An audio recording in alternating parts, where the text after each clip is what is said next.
Oke, assalamualaikum warahmatullahi wabarakatuh. Selamat sore, Sobat Banten News. Kali ini, seperti yang sudah saya janjikan, kita akan bincang-bincang santai menyambut lahirnya novel Burung Kayu karya Nidu Paras Erlang. Nah, sebelumnya teman-teman Banten News kan sudah pernah kita dulu ngobrol-ngobrol sebelum lahirnya novel ini. Ini yang sudah di display di depan kita, novelnya sudah lahir. Ini penerbitnya Teroka Press ya, nih dia. Ya, Teroka Press. Ini masih hangat sekali, baru keluar dari opennya Teroka Press. Ini teman-teman mungkin juga yang sedang menyaksikan di rumah atau teman-teman di Padang sana ya. Mau nyapa siapa di sini? Di Padang atau di Mentawai. Heru, kemudian Esa dan lain-lain ya, dan teman-teman di Mentawai. Nah, ini sebelumnya saya sudah bincang-bincang santai Sobat Banten News dengan Nidu terkait proses kreatif novel ini. Dulu sempat dipaparkan sedikit soal bagaimana Nidu bersentuhan dengan komunitas adat di daerah desanya itu apa ya? Di Siberut. Siberut, desa Kepulauan Siberut ya. Pulau Siberut, Kepulauan Mentawai ya. Oke. Nah, ini hasilnya hasil perjumpaan Nidu. Nah, mungkin sore ini mungkin kita akan TikTok saja. Saya akan mengomentari. Kebetulan saya dapat novel ini 2 hari yang lalu, teman-teman. Langsung dari penulisnya. Saya order langsung dari penulisnya, tapi nggak dikasih tanda tangan, tapi nggak apa-apa lah, nggak terlalu penting menurut saya. Oke, Nid, nanti saya akan konfirmasi beberapa hasil bacaan saya terhadap novel ini, karena saya baca serius sekali, tapi dengan cara saya membaca novel ini dengan cara gaya pembaca ini newbie lah. Saya memposisikan diri sebagai siswa lulusan SMA ya, yang baru lulus SMA lah. Kalau dihadapkan dengan novel ini responnya seperti apa? Bukan anak sastra atau bukan. Nah, saya mencoba melepas pengetahuan saya, melepas keinginan saya melakukan browsing beberapa idiom dan lain-lain ya. Nah, istilah-istilah itu. Nah, saya mau masuk dulu. Novel ini saya di paragraf pertama sejak dibuka novel ini, teman-teman, saya langsung teringat dengan novel upacaranya Kori. Nah, ini saya memang kok tiba-tiba memang ingatan saya kembali ke sana nih. Kembali ke sana, ke novelnya Kori Layun Rampan, judulnya Upacara. Nah, tapi saya tidak berusaha browsing dulu,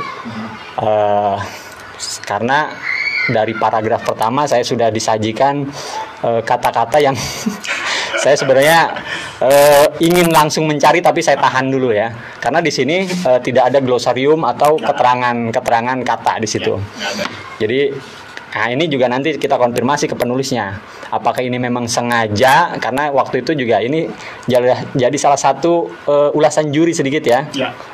Kenapa penulis mau mempertahankan kata-kata atau diksi dan lain-lain, mempertahankan dari aslinya, yaitu bahasa Mentawai di sana. Oke. Nah, Nid, kalau saya baca novel ini pertama saya teringat Kori. Jadi ada nuansa etnis yang sangat kuat, magi, bercampur magi yang sangat kuat di situ, di mana memang eksotisme masyarakat di dalam tanda kutip ya, di pedalaman seperti itu memang selalu memukau. Nah, cuma saya juga periksa apakah keterpukauan itu dari sudut pandang turistik atau dari sudut pandang orang yang memang cebur langsung di sana. Karena itu dua cara pandang berbeda menurut saya. Karena kalau Nidu datang ke sana seperti turis Australia yang berselancar, saya akan sudahi di halaman ke-10. Saya akan sudahi membaca di halaman ke-10. Kalau cara pandangnya turistik. Tapi karena saya lihat ada upaya sungguh-sungguh berusaha mendalami, menyelami dan menuturkan dengan lebih dalam kebudayaan masyarakat di Siberut sana, saya walaupun terengah-engah di awal, harus diakui terengah-engah di awal karena memang ada beberapa kata yang mengganggu. Saya ingin tahu ini apa, tapi saya coba tahan dulu. Tapi memang kita diajak seperti ini nih, kita diajak pembaca newbie seperti saya, itu diajak seperti memasuki dunia dongeng, di dunia yang belum kita kenal, belum kita jelajah, dan di sana ternyata memang ada banyak hal yang menarik yang kita temukan di sana, terutama soal magi, ritual-ritual dan dunia-dunia yang hidup di imajinasi masyarakat di sana ya. Dunia para leluhur. Nah itu. Nah, saya bikin catatan juga di sini. Jadi sangat kuat, deskriptif, kemudian impresif, menghadirkan suasana ritual dan lain-lain di situ ya. Nah, saya juga kepikiran akhirnya ketika Nidu membuat detail deskripsi ritual magi di sana itu untuk prosesi sikerei ya. Sikerei. Nah, teman-teman, saya juga baru siang tadi tuh tahu sikerei itu apa. Karena saya nggak berusaha untuk mencari sikerei itu apa. Saya membiarkan Nidu menceracau di novelnya itu, jadi bercerita sedemikian rupa. Saya nggak berusaha mencari ini apa maknanya, ini keluarga siapa dan lain-lain. Nah itu saya lupakan. Tidak seperti Encep Abdullah yang dipusingkan dengan silsilah keluarga ya, silsilah keluarga, kemudian idiom, diksi dan lain-lain. Nah itu saya lepaskan itu dulu. Oke, nah saya masuk ke situ. Kemudian ini memang novel yang menurut saya challenge. Ada challenge-nya dalam artian ini nggak cocok sebenarnya kalau untuk pembaca yang kelasnya males ini. Serius. Ini kalau kelas pembaca males, kayaknya ini nggak akan berlanjut novel dan akan terengah-engah. Makanya lepaskan itu dulu. Saya berusaha melepaskan itu dulu, dan prosesi adat dan lain-lain saya coba masuki pelan-pelan. Oke, tadi soal Sikerei ya ini. Sikerei ini kan baru siang tadi saya tahu ini tuh ternyata dari dukun ya.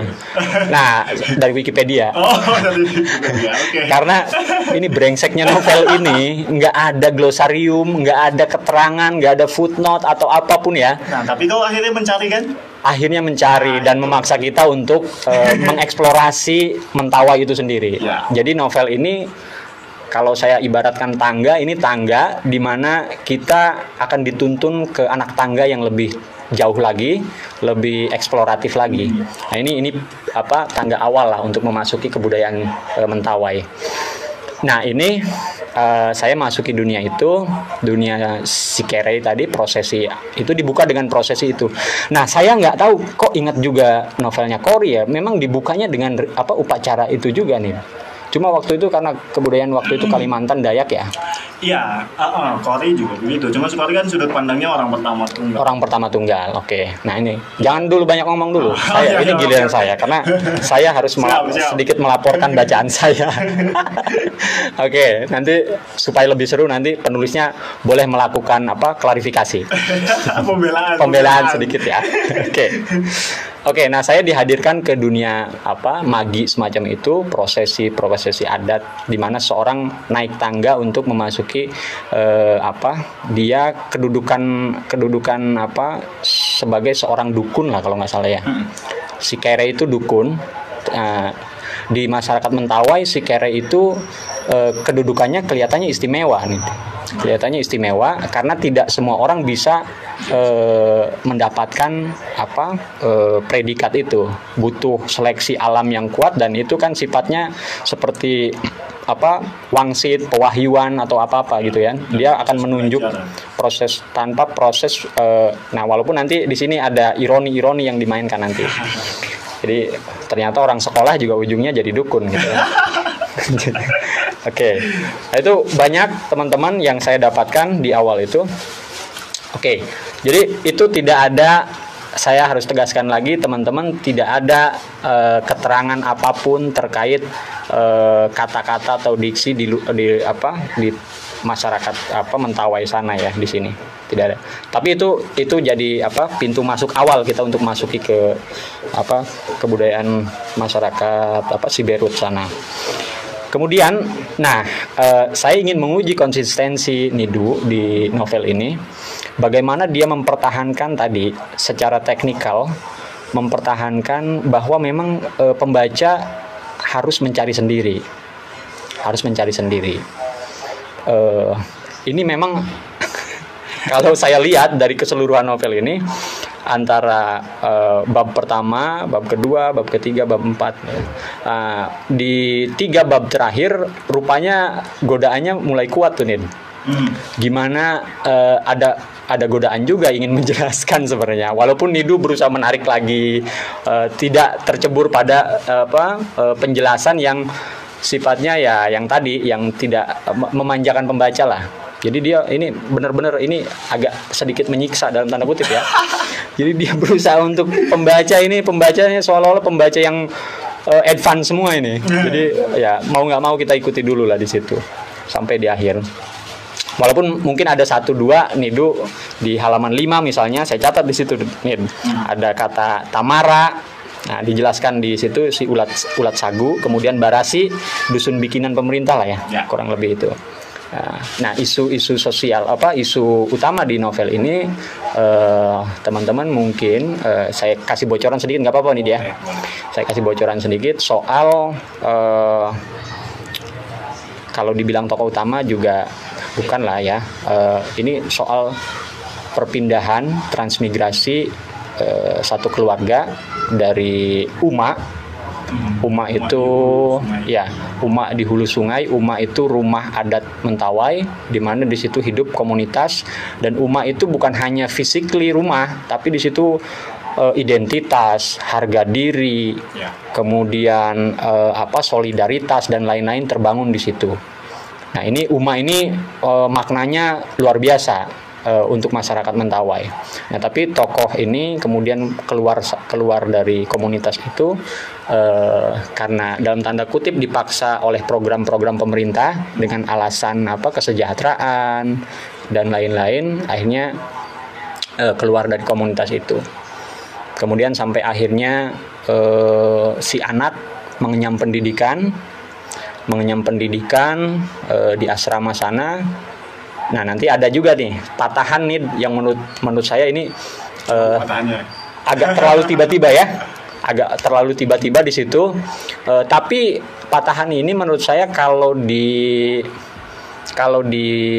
genre kalau di film seorang tokoh berubah peran dari seorang dari masyarakat biasa ke kepala desa. Itu kalau di film itu bisa diterjemahkan mungkin dalam bisa dengan mudah disajikan ya. Sekian tahun kemudian. Jadi patahan itu ada jembatan keterangan itu. Sekian tahun kemudian, atau nanti kostumnya berubah, kumisnya lebih panjang, memelihara jenggot dan lain-lain. Nah, ini memang di halaman berapa? Saya catat itu di halaman 88 dan 89 ya. Saya catat nih. Ini membuktikan bahwa saya serius untuk membahas novel ini. Di halaman 88 dan 89 di situ ada patahan yang memang kalau saya memposisikan pembaca newbie agak kaget, tapi karena saya ada advance, middle. Jadi saya melihat patahan ini memang oke lah, saya bisa maklumi itu.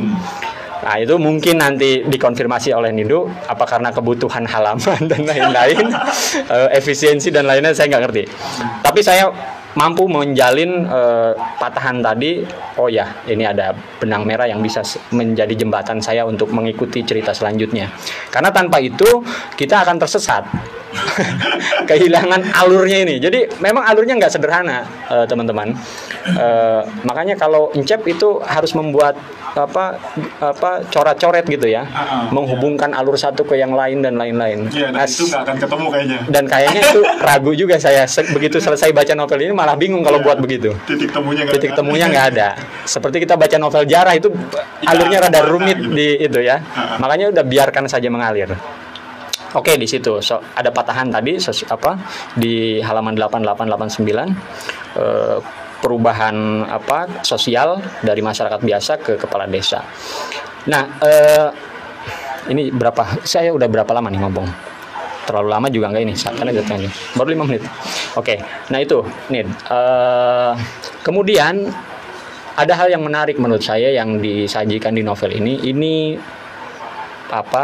ironi yang sebenarnya ini kan ya isu-isu yang ketika kita berhadapan atau mengangkat satu cerita yang sifatnya lokal, etnis dan lain-lain itu dihadapkan dengan modernitas.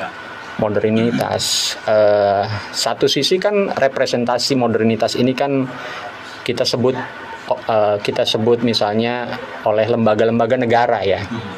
Apakah itu dinas sosial, kemudian kepolisian dan lain-lain ya. Itu kan instrumen-instrumen dari modernitas yang kaki-kakinya negara gitu di situ. Nah, tawaran modernitas itu ternyata memang kan selalu dilematis. Di novel ini saya melihat itu. Dilematisnya apa? Ketika dari masyarakat biasa, tokonya lupa ya, Saing Rekerei. Nah, itu makanya nyebutnya aja susah. Saing Rekerei ini dari masyarakat biasa kemudian jadi kepala desa di apa namanya? Di Barasi itu Dusun punya pemerintah. Nah, di situ ada pergeseran di situ. Memang secara kedudukan sosial mungkin dia punya kedudukan di situ. Dan kemudian anaknya Seingkere ini kan yang diwariskan sebenarnya. Ini kan anak warisan dari kakaknya. Anak kakaknya. Nah, ini juga menarik menurut saya bagaimana di Mentawai sana ketika kita memiliki saudara laki-laki, saudara yang lebih tua, maksud saya ketika meninggal dunia itu ada istilah turun ranjang ya. Istrinya bisa dikawin. Istrinya itu istri mendiang kakak kita, ipar kita itu bisa dinikahi dan satu paket dengan anaknya pula. Jadi gitu ya. Nah itu. Jadi Seingkere ini secara kedudukan sosial dia sudah merasakan kedudukan yang baik, kemudian ya janji-janji modernitas itu kan sudah dirasakan ya dengan kedudukan dan lain-lain. Tapi kemudian setelah anak dari kakaknya ini yang kemudian jadi anaknya, siapa tokohnya itu? Legeu Manai. Saya nggak berusaha mencatat karena bilang langsung penulisnya yang ngomong. Legeu Manai ini kemudian mengenyam pendidikan sampai ke tingkat perguruan tinggi di Padang sana. Di Padang mengenal dunia yang lebih perkotaan lah ya. Di sana sudah mengalami pendidikan dan lain-lain. Sudah memiliki pekerjaan pula walaupun secara asmara tidak beruntung karena kekasihnya harus hamil duluan oleh orang Jawa. Orang pekerja bangunan ya. Nah, ini dilematis banget ini.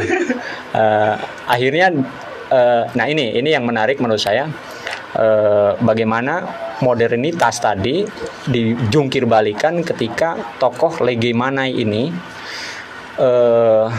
mengalami satu fase di mana dia ditarik oleh tenaga-tenaga gaib, kalau kurang lebih begitu, yang fase itu ditandai dengan dia bisa menyanyikan lagu-lagu leluhur yang sebelumnya tidak dia pelajari. Kemudian ada kejadian ibunya sakit dan dia sebagai sarjana yang berkecukupan dan lain-lain tidak bisa berbuat apa-apa. Ternyata ada solusi yang kemudian ditawarkan di situ. Apa itu? Yaitu magi. Magi ini Magi ini direpresentasikan ke sosok Legeu Manai yang kemudian menceracau dan bernyanyi dengan lagu-lagu nenek moyang tadi itu, sampai ke akhirnya dia harus menjalani tahap di mana dia harus menjadi seorang sikere. Jadi gelar sarjana itu tidak ada berguna gitu di situ. Jadi ternyata Magi di situ punya solusi dan daya tawar. Tapi di sini saya tidak mendapatkan bahwa memang pelajarannya klinik, tapi bukan di situ. Bukan mengajari kita soal klinik, tapi ada hal semacam kritik yang menurut saya memang terjadi hari ini juga kan. Misalnya dalam konteks Banten misalnya, saya melihat orang di perkotaan misalnya Serang, Rangkas Bitung, di ini sekarang panik dengan corona. Ya. Sementara warga Baduy, komunitas adat di sana, tidak ada satupun warga Baduy yang terkena COVID-19. Ketika isu lockdown digaungkan di kita, mereka ada kawalu, yang dimana mereka sudah lockdown duluan dengan hitungan hari yang sangat tepat menurut saya, dengan momentum yang sangat tepat. Jadi yang modernitas itu yang mana? Modern itu yang mana? Nah, ini dijungkir balikan logika kita bahwa memang perangkat teknologi, perkembangan ilmu, kedokteran dan lain-lain itu tidak banyak berguna ketika kita terlalu jauh dengan alam, tercerabut dari akarnya. Saya pikir itu saja pemantik sebenarnya. Ini baru pemantik. Sebenarnya kalau mau dibahas terlalu banyak. Oke. Ini pemantik saja. Ini oke. Nah, tadi soal, saya mau coba dari ini dulu, dari alasan kenapa mempertahankan banyak suku kata atau idiom-idiom yang memang tidak diterjemahkan. Apa alasannya? Sampai itu jadi pertimbangan juri dan ternyata itu tidak digubris oleh Nidu, dan sampai akhirnya lahir dengan tetap seperti format awal. Ya. Novel ini sudah masuk di jadi novel dalam perhatian juri ya, yang mendapat menarik perhatian juri di Sayembara Novel Dewan Kesenian Jakarta. Nah, kenapa masih mempertahankan itu nih? Politis aku berpikir ini. Nah, coba. Gini, ada banyak bahasa daerah sebetulnya yang kita tahu akhirnya cenderung punah. Lalu ada banyak karya sastra yang menggunakan idiom-idiom atau istilah-istilah bahasa daerah yang kemudian juga selalu diterjemahkan oleh penulisnya, entah itu dalam bentuk catatan kaki atau dalam bentuk glosarium.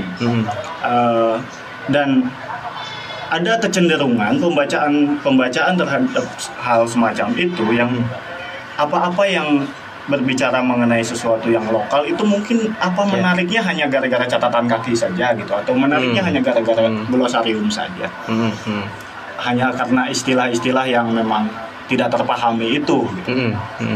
Nah, lalu di sisi lain sementara kita misalnya ketika membaca karya-karya sastra yang berbicara mengenai Jawa atau berbicara mengenai Sunda, ada banyak idiom juga yang dimasukkan oleh para penulisnya, dan cenderung kita bisa menerima begitu saja tuh.